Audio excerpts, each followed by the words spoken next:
Big TV భక్తి సమాచారం WhatsApp ఛానల్లో జాయిన్ అవ్వండి. అన్ని విశేషాలు ఎప్పటికప్పుడు తెలుసుకోండి. దానికి తోడు మాటలు ఇవన్నీ వినపడి శరీరావయవములు పనిచేయడం ఆగిపోయి మూత్రపిండాలు గుండె మొదలైనటువంటివి కూడా ఆగిపోయే పరిస్థితి ఏర్పడితే అప్పుడు అమ్మ తొలి దైవమై ఆమె యొక్క స్థలము నుండి కోలోస్ట్రమ్ అనబడేటటువంటి పసుపు పచ్చటి ఎరుపు రంగులో ఉన్న ముద్ద ఒక ద్రవం విడుదలవుతుంది. అది భగవంతుడు పెట్టినటువంటి ఒక గొప్ప వ్యవస్థ.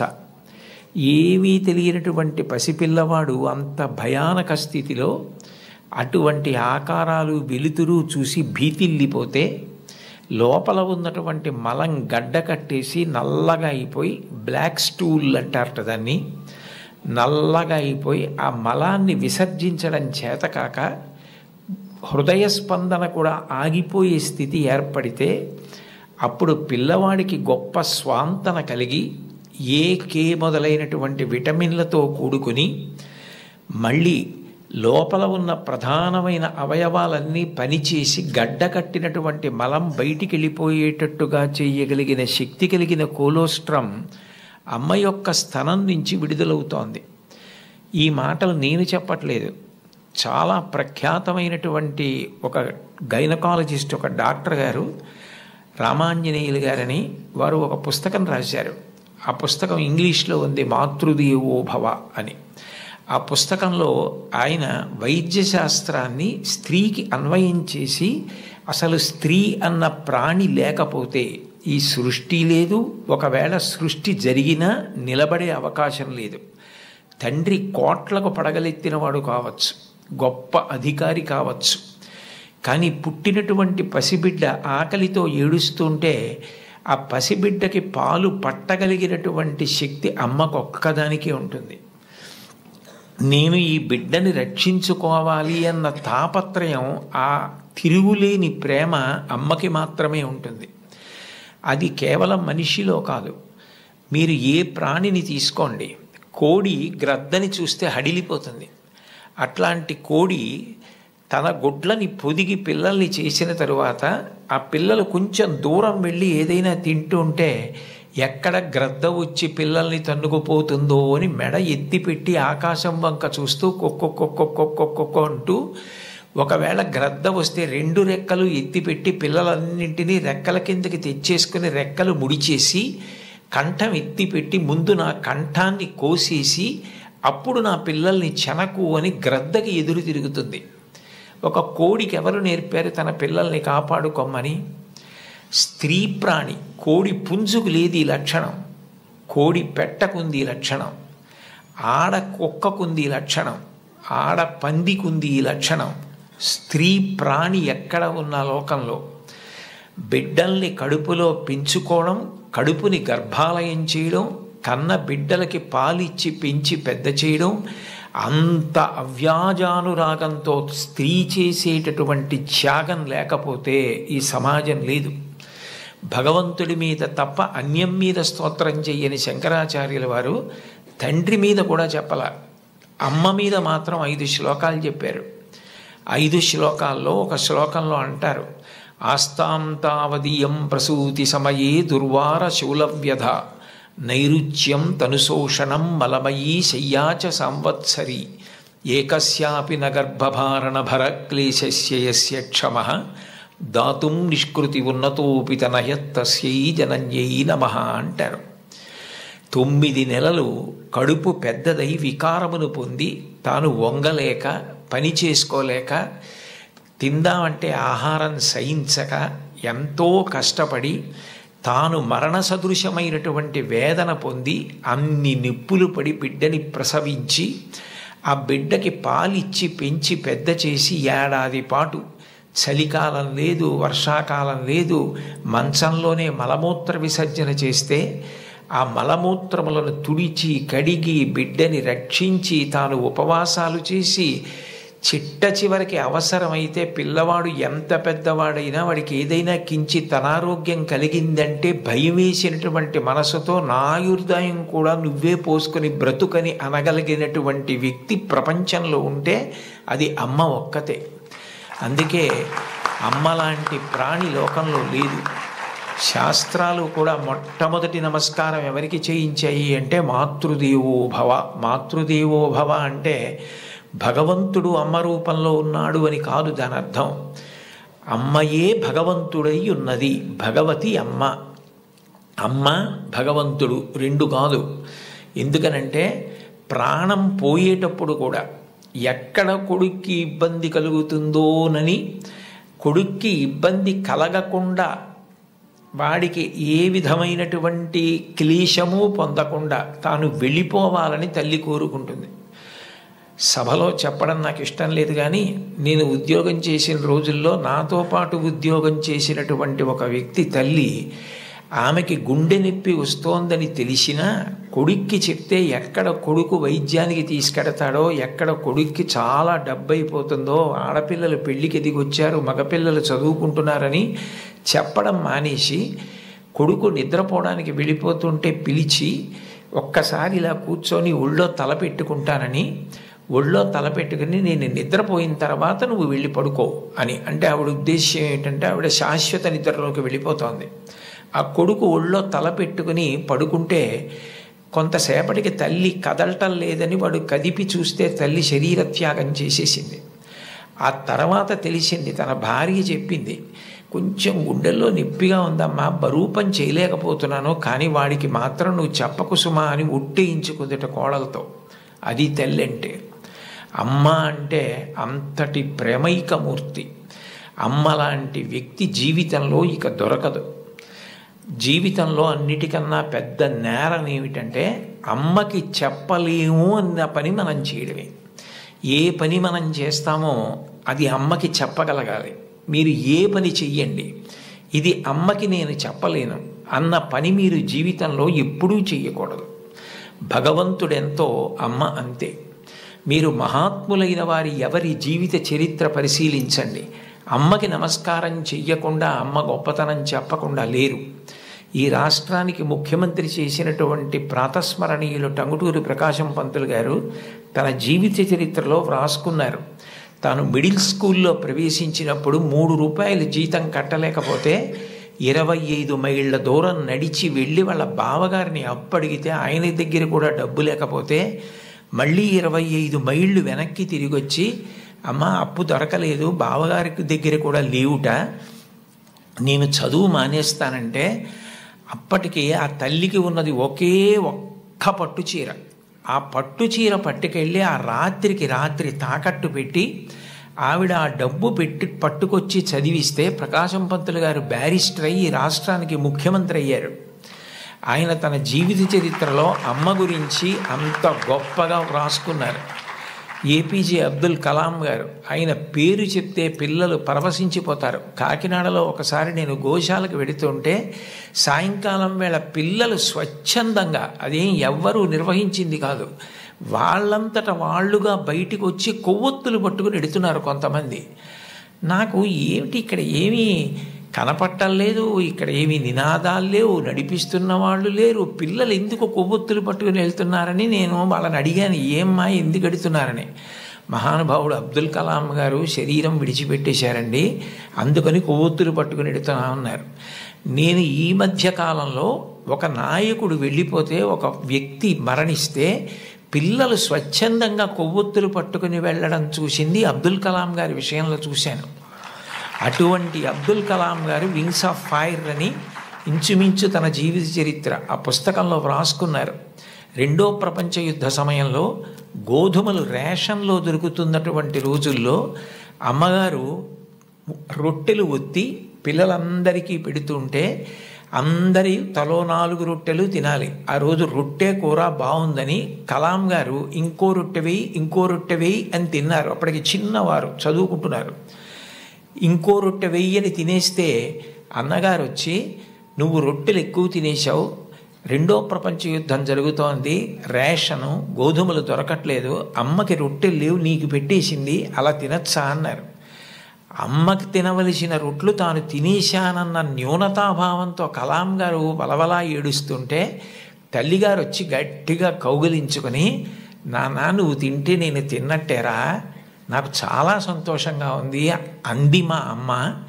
అమ్మ ఒకరోజు వస్తుంది, ఆ రోజు ఈ కలాం ఈ శరీరాన్ని విడిచిపెట్టి నీకు నమస్కారం చేయడానికి వస్తాడు. On the day of the final judgement అని రాసుకున్నారు ఆయన.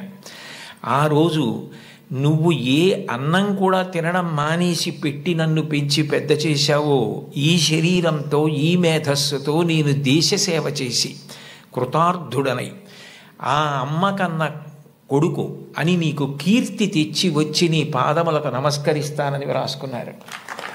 అమ్మకి అబ్దుల్ కలాం గారు ఇచ్చినటువంటి గౌరవం అంత గొప్పది. మహాత్ముల జీవితాలు ఎవరివి మీరు చదవండి. అంతవరకు ఎందుకు, మీ అందరికీ తెలిసిన్నటువంటి వ్యక్తి నోరి దత్తాత్రేయుడు గారని ఇవాళ ప్రపంచ ప్రఖ్యాత క్యాన్సర్ స్పెషలిస్ట్, ఒకప్పుడు భారతదేశానికి రాష్ట్రపతి పదవి నిర్వహించినటువంటి వ్యక్తి, మాన్యులు శ్రీ నీలం సంజీవరెడ్డి గారికి క్యాన్సర్ వస్తే వారే ఆ వైద్యం చేసి ఆ వ్యాధి పోయేటట్టు చేశారు. ఆయన చిన్నతనంలో పడిన కష్టాల గురించి ఆయన వ్రాసిన పుస్తకం చదివితే ఆశ్చర్యం వేస్తుంది. వాళ్ళ అమ్మగారు పడ్డ కష్టం, ఎంత కష్టపడి ఆయన్ని పెంచి పెద్ద చేశారో, ఆయన విదేశాలు వెళ్ళి అంత పెద్ద క్యాన్సర్ స్పెషలిస్ట్ అయిన తర్వాత ఆయన చేసిన మొదటి పని ఏమిటంటే, మా అమ్మ ఒంటి మీద బంగారపు నలుసు లేకుండా అమ్మి మమ్మల్ని పెంచి పెద్ద చేసింది. ఆ అమ్మకి 2 బంగారు గాజులు కొంటే నా జీవితం ధన్యమని గాజులు కొనుక్కుని విదేశాల నుంచి వచ్చి అమ్మ చేతులకి తొడిగి ఆనంద బాష్పాలు కార్చారు. ఈ జాతి మొదటి లక్షణం అమ్మని గౌరవించడం. మాతృదేవో భవ. మీరందరూ పిల్లలు, మీరు నేర్చుకోవలసిన మొట్టమొదటి నియమం ఏది అంటే అమ్మని గౌరవించడం నేర్చుకోండి. అమ్మకి నమస్కారం చేయండి. మీరు పాఠశాలకి వచ్చేటప్పుడు అమ్మకి నమస్కారం చేసి రావడం మీకు అలవాటైతే, మీ అమ్మగారి కన్నా మీకు అత్యంత ప్రేమతో ఆశీర్వచనం చెయ్యగలిగిన వ్యక్తి ఈ సృష్టిలో వేరొకరుండరు. ప్రాణం పోయేటప్పుడు కూడా మీరు వృద్ధిలోకి రావాలని కోరుకునే ఏకైక వ్యక్తి ఎవరైనా ఉంటే తల్లి ఒక్కతే. అంత గొప్పది అమ్మ. బాలమురళీకృష్ణ గారి తల్లి ఆయన పుట్టిన 10 రోజుల్లో మరణించారు. ఆయన వ్రాసుకున్నారు, నన్ను కనడానికే మా అమ్మ పుట్టిందేమో అని రాసుకున్నారు. భారత ప్రధానమంత్రి నరేంద్ర మోదీ గారు ఈ మధ్యకాలంలో ఒక విదేశీ ఛానల్కి ఇచ్చిన ఇంటర్వ్యూ మీరు చూసి ఉంటారు. అసలు నేను ఆశ్చర్యపోయాను ఆయన చెప్పిన మాటలు విని. నిరుపేద కుటుంబంలో పుట్టారు. వాళ్ళ అమ్మగారు అంత కష్టించి పనిచేసేవారు, వాళ్ళ నాన్నగారు కూడా అంత కష్టపడి పనిచేసేవారు. ఆయన ఆ ఇంటర్వ్యూలో ఒక మాట అన్నారు, అసలు నాకు బూట్లు వేసుకోవడం అంటే తెలియదు, కానీ బూట్లు లేవన్న పేదరికం మా మనసుకి అందకుండా మా అమ్మ పెంచింది. అంటే ఉన్నదానిలో అంత తృప్తిగా బ్రతకడం మా అమ్మ నేర్పింది. మాకిది లేదు, మేము చేతకాని వాళ్ళం, మేము వెనకపడిపోయాం అన్న భావన కలిగితే ఉత్సాహం రాదు. అటువంటి భావన కలగకుండా ఎప్పుడూ ఉన్నదానితో తృప్తిగా పరమ సంతోషంగా గడిపాం. అన్నదమ్ములు, అక్క చెల్లెళ్ళు అందరం కలిసి అని ఆయన ఇంటర్వ్యూ చేస్తున్న వ్యక్తి వంక తిరిగి, ఇప్పుడు మన ఇద్దరం కూర్చున్న గది కన్నా కిటికీ లేని ఒకే తలుపు ఉన్న చిన్న గదిలో కలిసి మెలిసి బతికి పడుకుని పెరిగి పెద్దవాడినైన వాడిని చెప్పుకున్నారు. అటువంటి మహోత్కృష్టమైన వ్యక్తులు కూడా తల్లికి తండ్రికి అంత గౌరవం ఇచ్చారు. సందర్భం కాబట్టి ప్రస్తావిస్తున్నాను. మన గౌరవ ముఖ్యమంత్రి నారా చంద్రబాబు నాయుడు గారు స్వయంగా ఒక వ్యాసం రాశారు. తల్లికి జేజే, తండ్రికి జేజే, గురువుకు జేజే అని ఒక పుస్తకం ఉంది. ఆ పుస్తకంలో బహుశా నాకు జ్ఞాపకం ఉంటే 3వ వ్యాసం అనుకుంటాను. ఆ వ్యాసంలో ఆయన ఒక విషయం ప్రస్తావన చేశారు. వాళ్ళ అమ్మగారి పేరు అమ్మಣ್ಣమ్మగారు. ఆవిడ చిన్నతనంలో చంద్రబాబు నాయుడు గారిని పిలిచి ఒక కథ చెప్పారట. ఒరేయ్ నాన్న, మనిషి కష్టపడాలి. ఎందుకు కష్టపడాలో తెలుసా? ఒకరింట్లో ఒక పంది, ఒక నక్క 2 ఉండేవి. ఆ పంది చాలా కష్టపడి పనిచేసి మధ్యాహ్నం ఇంటికి భోజనానికి వచ్చేది. నక్క పని చేయడం మానేసి చెరుకు తోటల్లో తిరుగుతూ ఊళలు వేస్తూ వచ్చే ముందు బురదలో పొర్లాడి వచ్చేది. పంది ఒళ్ళు కడుక్కుని వచ్చేది. ఇంటికొచ్చి శుభ్రంగా ఉన్న పందిని చూసి ఇదేం పని చేయలేదనుకుని మంచినీళ్లు మాత్రమే పోసేవాడు యజమాని. నక్క ఒంటి నిండా బురదంటించుకోవడం చూసి ఇది బాగా కష్టపడింది అనుకుని బాగా దానికి తిండి పెట్టేవాడు. మోసం ఎన్నాళ్ళు దాగుతుంది? కొన్నాళ్ళకి ఎవరు కష్టపడుతున్నారో తెలిసిపోయింది. తెలిసిపోయిన తర్వాత నక్కని కొట్టి తరిమేసి పందికి తన పిల్లనిచ్చి పెళ్లి చేసి ఇల్లరికం అల్లుడిగా తెచ్చుకున్నాడు రా, ఇంటి పనివాడు ఇంటల్లుడయ్యాడు రా. కష్టపడినవాడు వెనక్కి తిరిగి చూడడు జీవితంలో, కష్టపడడం నేర్చుకో అని మా అమ్మ నాకు చిన్నతనంలో చెప్పింది. మా అమ్మ చెప్పిన కథ నా జీవితానికి దిశానిర్దేశం చేసింది. ఆనాటికి ఈనాటికి ఏనాటికి నాకే కాదు మా ఊరంతటికి అదే భగవద్గీత. నేను యథాతథంగా ఆయన వ్రాసిన వ్యాసంలో మాటలే చెప్తున్నాను. ఆ మాటలే నాకు స్ఫూర్తి. ఇప్పటికీ కష్టపడడం నాకు అంత సంతోషం. ఆ కష్టపడడం అన్నది నేను మా అమ్మగారి దగ్గర నేర్చుకున్నాను. ఆ కష్టపడే ఇవాళ ఈ స్థితికి వచ్చాను. నేను ముఖ్యమంత్రినైనా మా అమ్మగారు మాత్రం మా ఇంట్లో గట్టిగా 3 రోజులు ఉండడానికి ఇష్టపడేది కాదు. మళ్ళీ వెళ్ళిపోయి ఆ నారావారి పల్లెలో తెల్లవారి 5 గంటలకి లేచి గొడ్డు గోద పొలము పనులు అవి చేసుకోవడం, ఆ కష్టపడ్డము ఆవిడికి ఎంత సంతోషము అని అమ్మగారి ప్రేరణతో తాను ఎంత వృద్ధిలోకి వచ్చారో వ్రాసుకున్నారు. నేను ఏదో 4-5 విషయాలు మాత్రమే ప్రస్తావించాను. లోకంలో తల్లిని మించిన దైవం లేదు. మీరు జీవితంలో ఎప్పుడైనా అమ్మ నువ్వేం చేశావని అడిగితే, మీరు అమ్మకి చెప్పలేని స్థితి కలిగితే, మీరు చేసిన పని మీ అమ్మగారికి మీరు చెప్పలేకపోతే అంతకన్నా ఆత్మద్రోహం ఇంకొకటి లేదు. మీరు ఏది చేసినా మీ అమ్మగారికి చెప్పగలగాలి. ఇది నేను మా అమ్మకి చెప్పలేను అన్న పని చెయ్యకండి. మీరు ఒకవేళ తప్పు చేసినా మిమ్మల్ని క్షమించడానికి సిద్ధంగా ఉండే మొదటి వ్యక్తి ఈ ప్రపంచంలో ఎవరైనా ఉంటే అమ్మే. అమ్మకి చెప్పకుండా ఉండకండి. అమ్మ ఒకవేళ మిమ్మల్ని దెబ్బలాడి ఇక పైన ఇట్లా చెయ్యకు అంటే ఇక మళ్ళీ ఆ తప్పు చెయ్యకండి. మీరు పిల్లలు కాబట్టి ఒకసారి చెయ్యొచ్చు ఎప్పుడైనా, కానీ పొరపాటు జరిగిన మీ అమ్మగారికి చెప్పండి, వద్దంటే మాత్రం చేయకండి. బహుశా కుటుంబం దగ్గరే నైతిక విలువలు మొదలవుతాయి. కుటుంబ విలువల గురించి ప్రస్తావన చెయ్యండి అని చెప్పి తన అనుభవంతో ఆయన నాకు సూచన చేయడానికి కారణం అదే అయి ఉంటుంది. తల్లి ఎంత గొప్పదో తండ్రి అంత గొప్పవాడు. తండ్రిని జీవితాంతం దైవంతో సమానంగా చూడాలి. పితృదేవోభవ, భగవంతుడే తండ్రి రూపంలో ఉన్నాడు. వేదంలో యజుర్వేదంలో అష్టమానువాకంలో రుద్రాధ్యాయంలో అంటారు, నమ శంకరాయచ మయస్కరాయచ నమ శివాయచ శివతరాయచ అని. మన కంటికి కనపడని భగవంతుడు తండ్రి రూపంలో ఇంట్లో తిరుగుతున్నాడు. ఎప్పుడు బిడ్డ వృద్ధిలోకి రావాలని అహరహం కోరుకునేవాడు ఎవరైనా ఉంటే తండ్రి. తను ఎంత కష్టపడనివ్వండి ఆయన బెంగపెట్టుకోడు. కానీ ఆయన కోరుకునేది ఒకటే, పుత్రాదిచ్చేత్ పరాజయం. తను ఎంత కీర్తి సంపాదించినా తనకన్నా కూడా కీర్తివంతుడు కొడుకై, ఈయన కన్నా ఈయన కొడుకు గొప్పవాడండి అనిపించుకొని కొడుకు చేతిలో ఓడిపోతాట తండ్రి ఆనందపడిపోతాట. అంటే తండ్రికి ఈ కొడుకు పట్ల ఎంత ప్రేమ ఉంటుందో చూడండి. ఈ సందర్భం వచ్చింది కాబట్టి మీకు ఒక విషయం మనవి చేస్తాను. నేను ఒకప్పుడు విశాఖపట్నంలో ధర్మసోపానాల మీద ప్రసంగాలు చేస్తున్నాను. ఆ రోజుల్లో విశాఖపట్నంలో ఉన్న పాఠశాలల్లో ఉన్న విద్యార్థులకి మా నాన్నగారు అన్న విషయం మీద మాట్లాడమని వ్యాసరచన పోటీ నిర్వహించారు. వ్యాసరచన పోటీ నిర్వహిస్తే కొన్ని 100 మంది పిల్లలు పాల్గొన్నారు. అందులో 10 పేపర్లు చిట్ట చివర సెలెక్ట్ చేసి నాకు పంపించారు. ఇందులో ఫస్ట్, సెకండ్, థర్డ్ ప్రైజులు నిర్ణయించమని. నేను పేర్లు చూస్తే ఒకవేళ నాకు ఏదైనా పక్షపాతం కలుగుతుందేమో, సుశీల అని కనపడింది అనుకోండి, తెల్లవారుజామునే మా అమ్మ గుర్తొచ్చి ఒక మార్క్ ఎక్కువ వేస్తానేమో అని నేను పేర్లు చూడకుండా పేపర్లు దిద్ది మార్కులు వేసేసి తర్వాత పేర్లు చూశాను. చూస్తే నేను ఫస్ట్ ప్రైజ్ ఇచ్చినటువంటి వ్యక్తి ఒక మహమ్మదీయ బాలిక. నేనేం మార్చలేదు సుమండి, అట్లాగే ఇచ్చేసాం. అప్పుడు ఆ బహుమతులు ఇస్తున్న సభకి అప్పుడు తిరుమల తిరుపతి దేవస్థానాలకి కార్యనిర్వహణాధికారి మాన్యులు శ్రీ ఎల్వి సుబ్రహ్మణ్యం గారు ఆయన ముఖ్య అతిథిగా వచ్చారు. ఆయన ప్రైజ్ ఇస్తూ ఈ పిల్ల ఏం రాసింది మైక్లో చదివి వినిపించమనండి అన్నారు. అంటే ఆ పాప పేపర్ చదివింది. అందులో ఆమె ఏం రాసిందంటే, వాళ్ళ అమ్మగారు టీచరు, వాళ్ళ నాన్నగారు కూడా ఏదో ఉద్యోగం, ఆయనకి బ్లడ్ క్యాన్సర్ వచ్చింది, చూసుకోలేదు, ముదిరిపోయింది, 3 నెలల్లో చనిపోతారని చెప్పారు.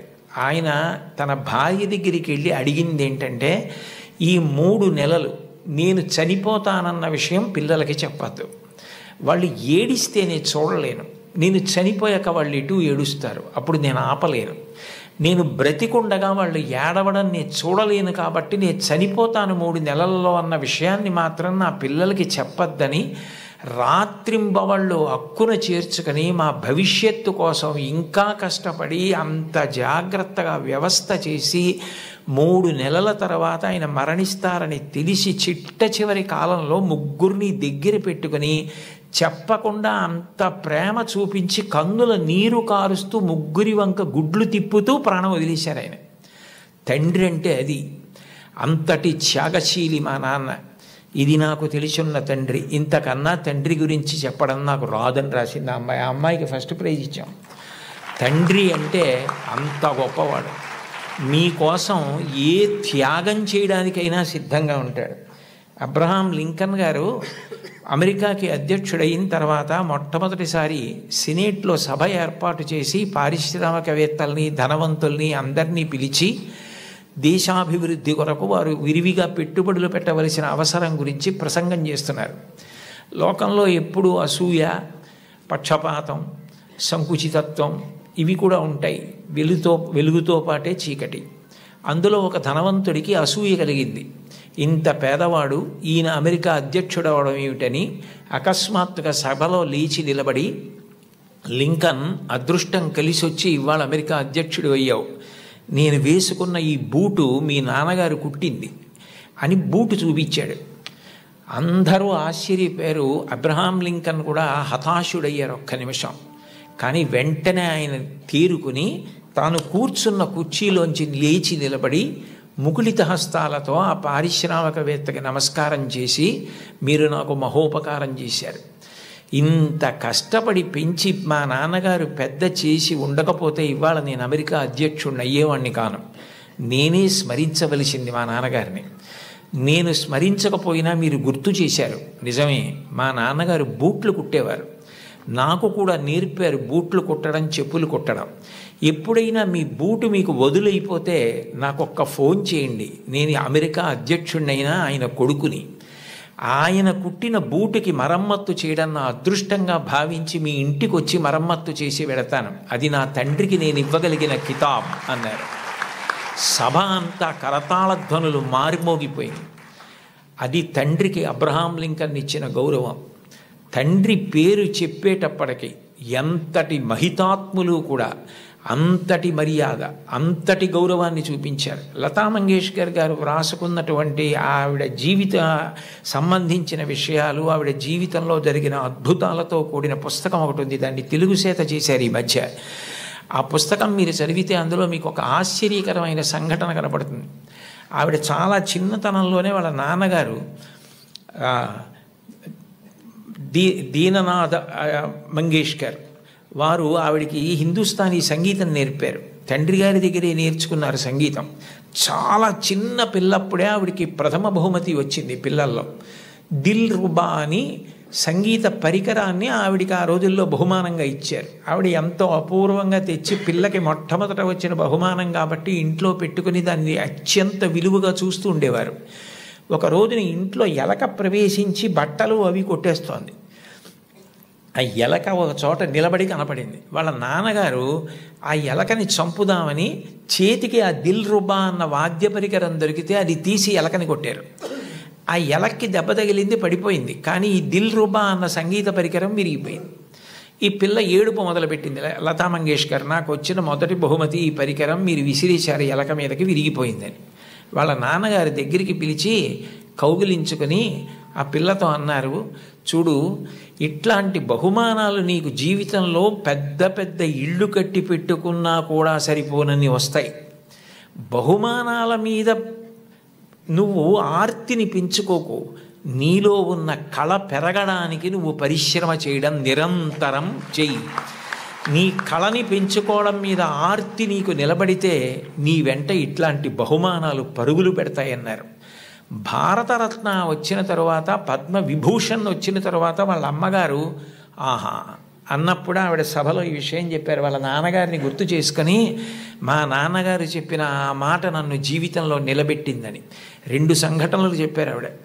2 అణాల నాణెం ఉండేది ఆ రోజుల్లో. ఆ 2 అణాల నాణ్యం, చల్లని నాణ్యం ఒకటి ఇంట్లో ఉంది, ఓ పక్కన పడేసి, ఓ పిల్లాడు నేను మారుస్తాను ఈ నాణ్యం అని దుకాణానికి పట్టుకెళ్ళి ఏదో వస్తువులు అడిగితే ఆ చిల్లర నాణ్యం చూసి ఆ సరుకులమ్మే వ్యక్తి ఇది చల్లని నాణ్యం అవతల పోవని పంపించేశాడు. లతా మంగేష్కర్ చిన్నపిల్ల గౌన్లు వేసుకొని తిరుగుతున్న రోజులు, నేను చూడు వెళ్ళి విజయం సాధించి సరుకులు పట్టుకొస్తానని పరిగెత్తుకెళ్ళి గల్లా పెట్టెని ఉండేది, అది పెట్టే తెరవక్కర్లేదు, కన్న ఉండేది, అందులోంచి నాణ్యాలు పడేసేవారు పూర్వం. ఆమె వెళ్ళి ఇదిగో బేడ అంటే 2 అణాల నాణ్యం అనమాట, ఆ కన్నంలోంచి లోపల పడేసి కావలసిన వస్తువుల్ని తీసుకుని వచ్చేసింది ఇంటికి. వస్తువుని ఆ పిల్లాన్ని చూసి చూడు నువ్వు వెళ్ళి చల్లని బేడతో ఏం తేలైపోయావు, నేను తెచ్చానంది. ఆ మాట విన్నారు. విని లోపల నుంచి బయటికి వచ్చి దీననాథ్ మంగేష్కర్, నువ్వు నీ గొప్ప కాదు, నువ్వు నా కూతురువని మీ పెట్టెలో పడేశాను ఇవ్వండి అంటే తీసి చూడకుండా వస్తువులు ఇచ్చేశాడు. కానీ ఇవాళ సాయంకాలం ఆయన డబ్బులు లెక్క పెట్టుకుంటాడు. చల్లని బేడ దొరుకుతుంది, గుర్తు పట్టచ్చు పట్టకపోవచ్చు. నువ్వు ఇలా మోసం చేయడం ఈ వయస్సులో నేర్చుకుంటే నీ జీవితం ఎలా వృద్ధిలోకి వస్తుంది, నువ్వు ఎట్లా బాగుపడతావు? ఈసారికి నీకు చిన్నతనం కలిగితే కలిగింది, నీకు ఇంకొక బేడ ఇస్తాను, ఈ బేడ పట్టుకెళ్ళి నువ్వు ఆయనకి ఇచ్చేసి, అయ్యా నేను మిమ్మల్ని మోసం చేశాను, మీ గళ్ళాపెట్టెలో వేసింది సరి అయిన బేడ కాదు, నేను తప్పు చేశాను, ఇంకెప్పుడు ఇట్లాంటి పని చేయను, నా తండ్రికి అగౌరవం తేను, మా నాన్నగారికి ఈ విషయం తెలియదు, నన్ను మందలించి పంపారు అని చెప్పి వెళ్ళి ఇచ్చేసి వచ్చేసేయండి. ఆమె ఆ నాణ్యం పట్టుకెళ్ళి ఇచ్చేసి క్షమాపణ చెప్పి వచ్చేశారు. ఆ సంఘటన నా జీవితాంతం నాకు జ్ఞాపకం ఉండిపోయింది. ఆ పైన నా జీవితంలో నేను ఎప్పుడూ ఎవరిని మోసం చేయడానికి ఇష్టపడలేదు, మా నాన్నగారి ముఖం ఆయన మాట గుర్తొచ్చింది అని చెప్పుకుంది ఆవిడ. తండ్రి మాట పిల్లల్ని చెక్కుతుంది, తండ్రి మాట పెడచెవిన పెట్టకండి. తండ్రి గారు మిమ్మల్ని ప్రేమగా పిలిచి చెప్పినా కోపంగా చెప్పినా తండ్రి యొక్క వ్యధ ఆయన హృదయంలో మీరు పాడైపోకూడదన్న ఆర్తి ఉంటుంది తప్ప మిమ్మల్ని ఏదో దండించాలనేటటువంటి తాపత్రయం ఉండదు. తండ్రి మిమ్మల్ని ఎప్పుడు ఏ మాట అన్నా దాన్ని ప్రేమతో నాన్నగారు తప్ప ఎవరంటారు ఇట్లా, ఆయనకి తప్ప అధికారం ఎవరికి ఉంది, మా అమ్మకి తప్ప ఎవరికి ఉంది అధికారం అని మీ అమ్మగారి మాట నాన్నగారి మాట వినడం మీరు నేర్చుకోండి. మీకు తెలియకుండానే మీకు నైతిక విలువలు చాలా అలవాటు అవుతాయి. ఎందుకంటే మీరు పాడయ్యే మాటలు, మీరు పాటించకూడని మాటలు మీ తల్లిదండ్రులు మీకు ఎప్పుడూ చెప్పరు. కుటుంబ విలువల్లో మీరు తప్పకుండా గమనించవలసినది, తల్లి తండ్రి ఎంత గొప్పవాళ్ళో మీ తోబుట్టువులు కూడా అంతే గొప్పవాళ్ళు. మీ కన్నా ముందు పుట్టిన అన్నని గౌరవించాలి, మీకన్నా వెనక పుట్టిన వాళ్ళని మీరు అంత ప్రేమించగలగాలి. ఒక్కొక్క వ్యక్తి యొక్క జీవితం చెక్కబడడానికి కారణం ఒక్కొక్కసారి తోబుట్టువులు అవుతారు. Playing it in my way అని సచిన్ టెండూల్కర్ ఒక పుస్తకం రాశారు. మీరందరికీ పిల్లలు కాబట్టి మీకు బహుశా సచిన్ టెండూల్కర్ గారు అంటే చాలా ప్రీతి ఉంటుంది. మీరు ఆయన రాసిన పుస్తకం చదివారేమో అని నేను అనుకుంటున్నాను, కొంతమంది పిల్లలైనా. అందులో ఆయన ఒక విషయం రాశారు. ఆయన చిన్నతనంలో ఆ రోజుల్లో అచ్రేకర్ గారిని క్రికెట్లో ఆయన దగ్గర నేర్చుకోవడం అంటే చాలా గొప్ప. అచ్రేకర్ గారి దగ్గర క్రికెట్లో శిక్షణ పొందడం కోసం టెండూల్కర్ గారు వెళ్ళినప్పుడు ఆయన్ని తీసుకెళ్ళింది ఆయన అన్నగారు అజిత్. అచ్రేకర్ టెండూల్కర్ని నిలబెట్టి కొన్ని బాల్స్ బౌలింగ్ చేయించి ఏది ఆడు అన్నారు. అస్సలు సరిగా ఆడలేకపోయారు టెండూల్కర్.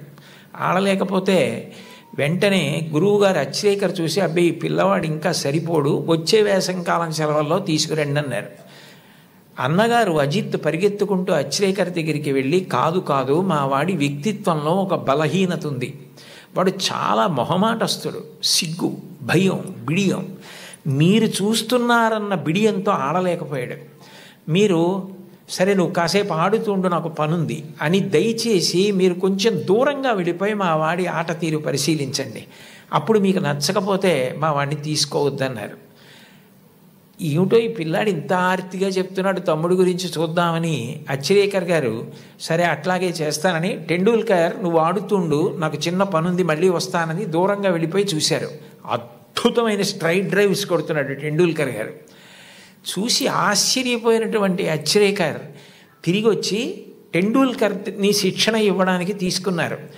అచ్రేకర్ చెప్పినటువంటి పాఠాలు బంతిని ఎలా ఆడాలన్న దాని విషయంలో గురువు నేర్పినటువంటి మాట ఎంత పని చేసిందంటే టెండూల్కర్ మీద అలసట అన్నది లేదు. ఆఖరికి బంతేసేవాడు లేకపోతే మేజోడు సాక్లో క్రికెట్ బాల్ కట్టి తాడు కట్టి గడప మధ్యలో కట్టుకుని అటు ఇటు వెళ్లకుండా స్ట్రైట్ డ్రైవ్స్ కొట్టడం ప్రాక్టీస్ చేశారు వాళ్ళ మేనత్ ఇంట్లో. ఆ తర్వాత భారతరత్న అయ్యారు టెండూల్కర్. ఆయన గొప్పతనం ఎక్కడుందంటే టెండూల్కర్ది అంత గొప్పవాడై భారతరత్న అయిన తర్వాత, పార్లమెంట్ మెంబర్ అయిన తర్వాత గురువుగారు అచ్చిరేకర్ మరణిస్తే ఆయన వెళ్ళి పాడి మోసాడు టెండూల్కర్. అది గురువు పట్ల ఇవ్వవలసిన గౌరవం. తల్లి తండ్రి ఎంత గొప్పవారో గురువు అంత గొప్పవాడు. తోడపుట్టినవాడు అంత అక్కరకొస్తారు. జీవితంలో తోడపుట్టిన వాళ్ళన్న వాళ్ళు మాత్రం వాళ్ళే. ఎక్కడికి వెళ్ళినా స్నేహితులు దొరకచ్చు, ఎక్కడికి వెళ్ళినా బంధువులు ఉండొచ్చు. దేశే దేశే కళత్రాణి దేశే దేశే చ బాంధవాహ తంతు దేశం నపశ్యామి ఎత్ర భ్రాత సహోదర అంటాడు రామాయణంలో రాముడు. ఎక్కడికి వెళ్ళినా బంధువులు స్నేహితులు దొరకచ్చు, కానీ తోడపుట్టిన వాళ్ళన్న వాళ్ళు మాత్రం ఆ జన్మకి వాళ్ళే. వాళ్ళని ప్రేమించడం, వాళ్ళతో దెబ్బలాడకపోవడం, వాళ్ళతో ప్రేమ భావనతో ఉండడం, వాళ్ళతో గౌరవంగా ఉండడం. చెల్లిని తమ్ముణ్ణి మార్గదర్శనం చేసి సచిన్ టెండూల్కర్కి అజిత్ చేసినట్టు చక్కగా వృద్ధిలోకి రావడం తెలుసుకోండి. For more videos like this, subscribe Big TV channel.